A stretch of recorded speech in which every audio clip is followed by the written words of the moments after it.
Assalamualaikum warahmatullahi wabarakatuh. Perkenalkan nama saya Nandang Ginar Aini, NIM 12021846057.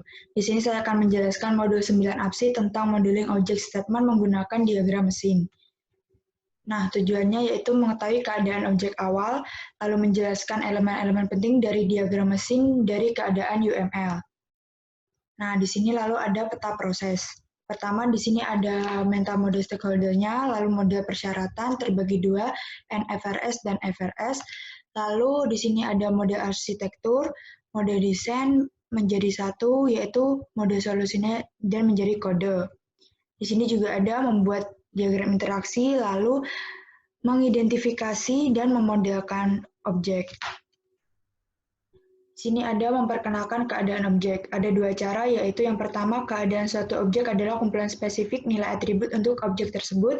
Yang kedua, keadaan suatu objek menggambarkan perilaku objek relatif terhadap rangsangan eksternal eksternal. Lalu di sini ada mengidentifikasi elemen-elemen keadaan diagram mesin. Di sini ada statement awal, yaitu menghidupkan unit. Lalu di sini ada idle, lalu dia bisa mematikan unit, dan final state-nya. Matikan unit ini termasuk transition trigger, lalu ada pendinginan, idle, dan pemanas. Pendinginan termasuk state node, lalu matikan unit termasuk transition trigger-nya. Lalu di sini juga ada transisi statement, peralihan status mewakili perubahan status saat waktu berjalan. Nah, di sini itu ada pemicu kejadiannya. Lalu di saat suhu nyata, maka dia lebih besar dari batas atasnya. Terus di saat suhunya nyata, maka dia kurang dari sama dengan batas atas. Nah, untuk yang ini, dia AC-nya tuh terpasang, jadi seperti menghidupkan.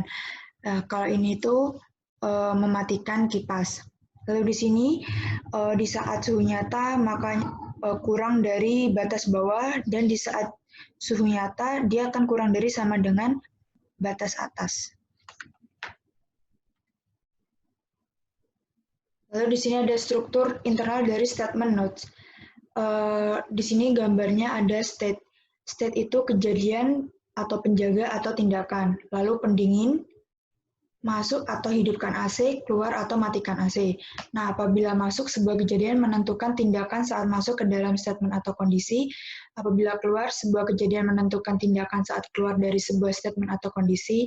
Apabila melakukan, sebuah kejadian menentukan tindakan yang sedang berlangsung, dan juga dapat menentukan kejadian tertentu dengan tindakan yang sesuai. Nah, di sini ada statement lengkap HVAC diagram mesin. Nah, di sini ada pendingin, jadi dia bisa menghidupkan AC atau mematikan AC. Jadi kalau jika AC-nya itu suhunya nyata, maka dia lebih dari batas atas. Apabila suhu nyata, dia kurang dari batas atasnya juga. Lalu di sini dia hidupkan unit, idle, mematikan. Lalu di saat suhu nyata, maaf tadi keliru, apabila di sini kurang dari suhu nyata, makanya ini batas bawah. Di sini ada cara membuat statement diagram mesin untuk objek yang kompleks. Yang pertama, gambarkan objek awal dan objek akhir untuk tujuan. Yang kedua, gambarlah objek proyek. Yang ketiga, menentukan urutan parsial dengan keadaan stabil pada sebuah objek. Yang keempat, menentukan kejadian yang memicu transisi antara keadaan objek dan ditentukan tindakan transisi jika ada. Lalu yang kelima, menentukan tindakan dalam suatu statement jika ada. Nah, di sini langkah awal dimulai dengan awalan dan akhir status seperti bundaran gitu.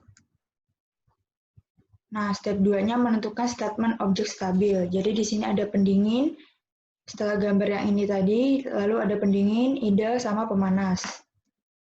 Nah, step 3-nya itu menentukan bagian pemesanan dari sebuah statement. Jadi memberi panah-panah di antara ketiga gambar ini dan di antara start dan akhirnya tuh. Lalu yang keempat, menentukan kejadian transisi dari transisi dan tindakan. Jadi di sini ada pendingin, idle, pemanas. Nah, kita memberi keterangan seperti ini. Jadi menghidupkan unit, mematikan unit. Terus selalu ada AC terpasang, ada mematikan kipasnya. Terus apabila pemanas terpasang, ada ini. Lalu step 5 menentukan tindakan dalam statement. Gambarnya hampir sama seperti tadi. Maaf, jadi di step 5 ini itu seperti hasil akhirnya tuh kayak gini, yang sudah fixnya. Setelah aktivitas memicu tuh yang pertama peristiwa yang seharusnya terjadi setelah periode waktu ditunjukkan dengan menggunakan peristiwa setelah pemicu. Yang kedua, untuk memperbaiki transisi setelah 10 menit, tentukan peristiwa di transisi. Lalu yang ketiga, peristiwa ini sering digunakan untuk waktu habis. Lalu di sini ada transisi secara mandiri. Transisi secara mandiri itu transisi keadaan dengan keadaan yang sama untuk sumber dan tujuan transisi. Nah, di gambarnya ini tuh, yang pertama dia ada nge-push itemnya, jadi ini full, lalu diisi sebagai, nah ini, lalu setelah dia melakukan sesuai panahnya ini, dia kosong. Nah, di sini ada junction. Di UML, persimpangan dapat digunakan untuk menyederhanakan diagram dengan memecah transisi menjadi beberapa fragmen. Dengan demikian, mengurangi duplikasi peristiwa pemicu, penjaga, dan tindakan. Contoh berikut, nah ini contohnya menunjukkan statement transisi, urutan peristiwa, evaluasi penjaga, dan tindakan. Ini gambarnya, ini urutan statementnya dari peristiwa, simbolnya E, evaluasi penjaga G, dan tindakannya A. Nah, ini adalah contoh junction.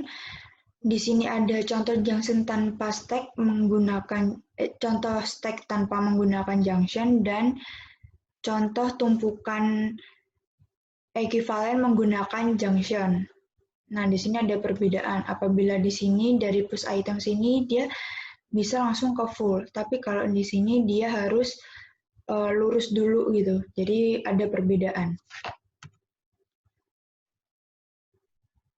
Di sini ada choice, dalam UML digunakan untuk menyederhanakan diagram dengan memecah transisi menjadi beberapa fragmen, sehingga mengurangi duplikasi peristiwa pemicu, penjaga, dan tindakan. Pilihan juga memungkinkan evaluasi dinamis dari penjaga saat tindakan fragmen transisi sebelumnya dieksekusi.